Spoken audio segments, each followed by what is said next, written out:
is Marta Romero and I will talk about the problems of machismo.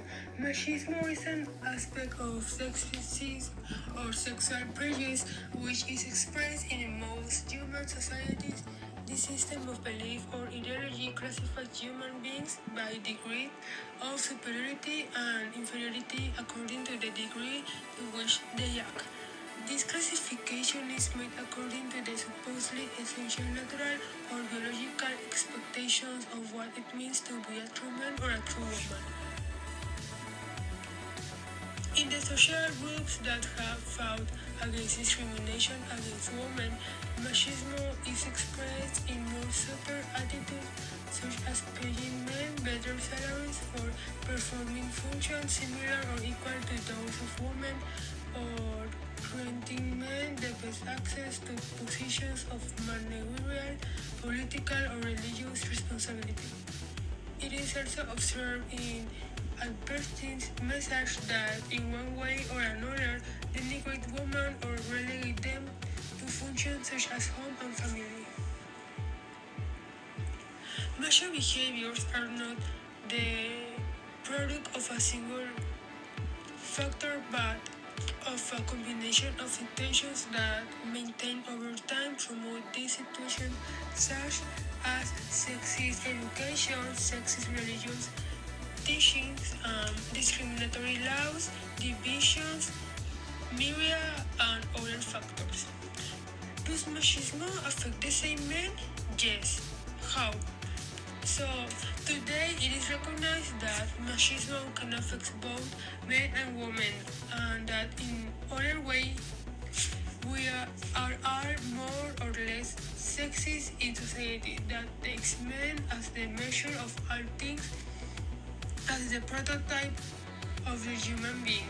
Both the social relations of men with other men and of women with other women can be marked by machismo.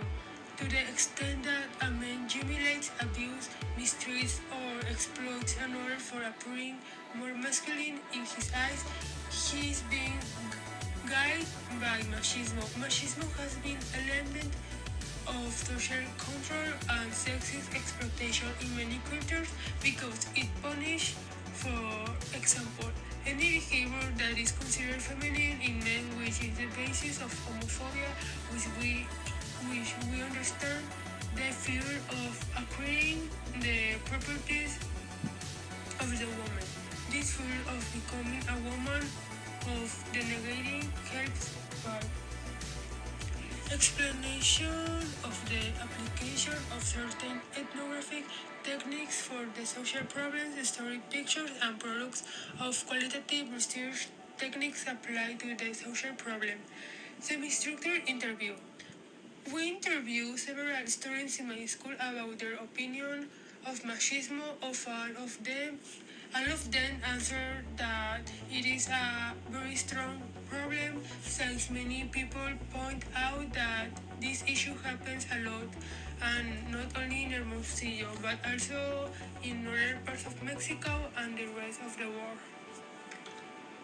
Fire diary. It was easy for me. I chose my school as my field of study. And unfortunately, every day I see men making fun of girls, classmates, or using feminine insults against each other. Documents. In various magazines and newspapers we see many cases of machismo every day to analyze. Also search for internet for organizations that help women in case they suffer from machismo. Ethnographic techniques that we apply. Interview guide. That's when we went with other students and asked questions about the topic and asked for their opinions. Key information. When seeking help from a professional, in this case I asked a psychologist about these problems and why they occur. She told me that many women turn to a psychologist to vent their problems on this subject. Ethnography oriented to problems. We study the problems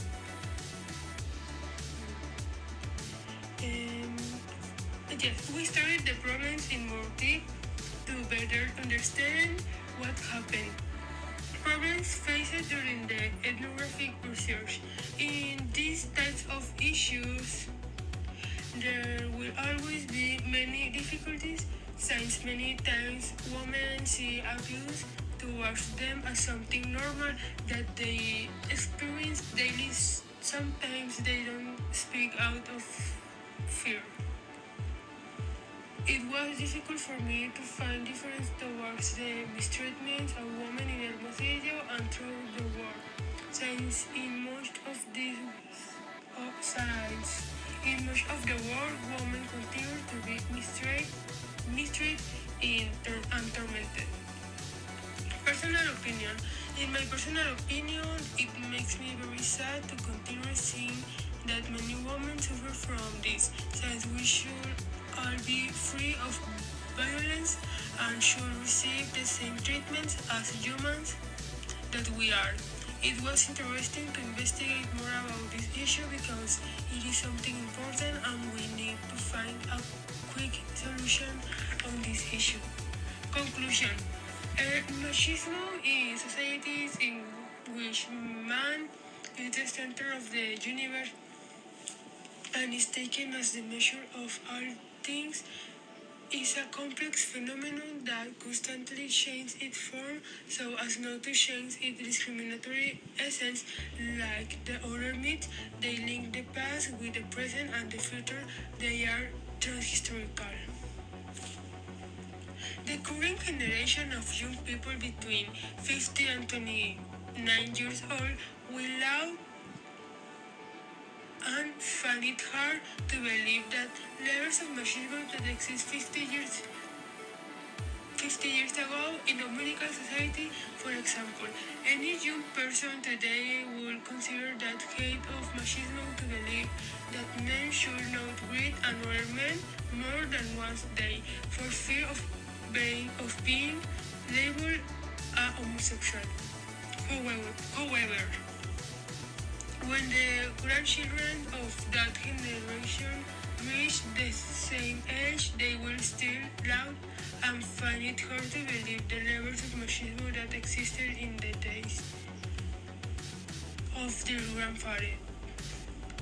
For example, that placing a baby boy in a pink plastic bathtub, supposedly the color of the feminine, could mark him for life.